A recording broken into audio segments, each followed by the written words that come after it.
Endless Legend 2 has been delayed. Amplitude's pushing the early access launch back to September. We'll look at why, what it signals about the state of the game, and why they can't afford another shaky start in this episode of Critical News. This is Critical News, a weekly roundup of news in the strategy gaming world from the Critical Moves team. After the lukewarm reception it received at launch, Firaxis released the July update to Civ 7 last week. Released in February to widespread indifference, Civ 7 made the questionable choice of introducing leader swaps between ages. It was universally panned in Amplitude's Humankind, yet Civ 7 stole it.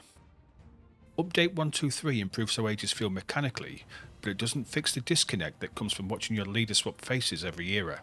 The biggest change is how ages transition. You can now pick between the old regroup mode or a new system called continuity. Under continuity, your units carry over to the next age and upgrade in place.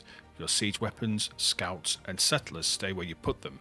It makes the game flow better instead of breaking your momentum. Relationships between civilizations now shift gradually instead of resetting to neutral whenever the age timer expires. There's also a warning system that gives you a 10-turn countdown before age transitions. This can be expanded to 20 turns or disabled entirely. The update also includes the first part of the Right to Rule DLC series, with the second part due in September. Genghis Khan joins along with 2 new civs, Assyria and Dai Viet. 4 new wonders are added, but they're mostly words I can't pronounce. Details are on the screen. These changes don't transform Civ 7 into something it isn't, but they do sand down the rough edges and push the game closer to what people wanted from the start. The design remains conservative and predictable, but this patch proves Firaxis are paying attention and are willing to adjust course when needed. Leaks from Moore's Lore is Dead podcast suggest Valve is developing a Steam Deck 2 around AMD's new Magnus APU, the same silicon expected to power both the PS6 and the next Xbox. Valve hasn't said anything official, but the earliest statement about no new hardware before 2026 aligns with this timeline perfectly. The Magnus APU would deliver the significant performance jump Valve has been waiting for since the original deck launched. Current hardware limitations have kept them from iterating, so a generational leap in processing power makes sense as their next move. More interesting are the peripheral rumours floating around this leak. There's chatter about a Valve home console and some form of partnership with Sony, though both remain completely unsubstantiated. These could be nothing more than wishful thinking from sources trying to sound informed. The hardware industry tends to accelerate when AMD ships new chips like this, so even unconfirmed rumours deserve attention. If Magnus delivers what AMD promises, 2026 could reshape portable gaming entirely. Amplitude pushed Endless Legend 2's early access launch to September 22nd, delaying the game by several weeks whilst keeping the August demo date intact. The studio is using the extra development time for onboarding systems, localization, and early game balance. The translation work, tutorial design, and mechanical tweaks will determine whether players stick around past the first few hours. They claim the delay allows them to incorporate feedback from private testing sessions, which sounds reasonable enough. Amplitude took a similar approach with Endless Dungeon, and the extra polish showed in the final product, but the stakes are different this time. Endless Legend 2 represents a return to the series that established Amplitude's reputation in the strategy space. The original built a dedicated fanbase through its unusual faction design and narrative systems. This sequel has to prove itself from scratch, carrying the weight of expectations that come with revisiting a successful IP. The delay doesn't suggest panic, but it does suggest the game wasn't ready for a public hands-on, even under the early access banner. The August demo will determine how this delay gets remembered. Strong reception validates the decision to prioritise polish over release schedules. Poor reception means Amplitude risks the same lukewarm launch that plagued Humankind.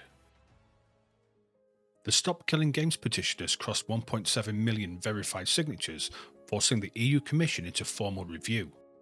Ross Scott's campaign gained momentum after Ubisoft shut down the Crew servers, rendering a paid product completely unplayable with no offline mode, no preservation options, and no refunds offered. This server shutdown exposed the fundamental problem with modern game ownership. Publishers can eliminate access to products you've purchased by flipping a switch, transforming what feels like ownership into an indefinite rental agreement. The distinction between live service titles and single-player games becomes meaningless when both require server authentication to function. Strategy games face the same threat. Ubisoft nearly killed Anno 2070 before community pressure forced them to patch in server independence. Might and Magic 10 shipped with broken offline functionality that left players stranded after server changes. The precedent exists and publishers have shown they'll use it when convenient. Industry lobbying groups are already mounting opposition, framing the petition as restrictions on developer freedom. The translation is straightforward.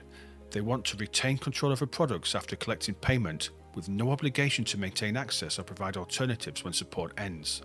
The petition heads to formal EU review with significant public and political backing. Ubisoft, whose EULA states that consumers must destroy their copies of games when told to do so, has quite rightly become the primary example of why legislative intervention might be required to protect basic consumer rights in digital markets. Exsanguis has opened Steam playtesting. The turn-based tactics game caught attention at Tacticon for its presentation and mechanics, so anyone interested can now test it directly instead of watching from the sidelines. Echoes of the Architects released on Steam on July 25th. This real-time tactics game centers on designing custom units through modular components and programmable AI systems. The focus sits on strategic thinking rather than execution speed. It comes from the solo developer behind Gladiabot and No Plan B.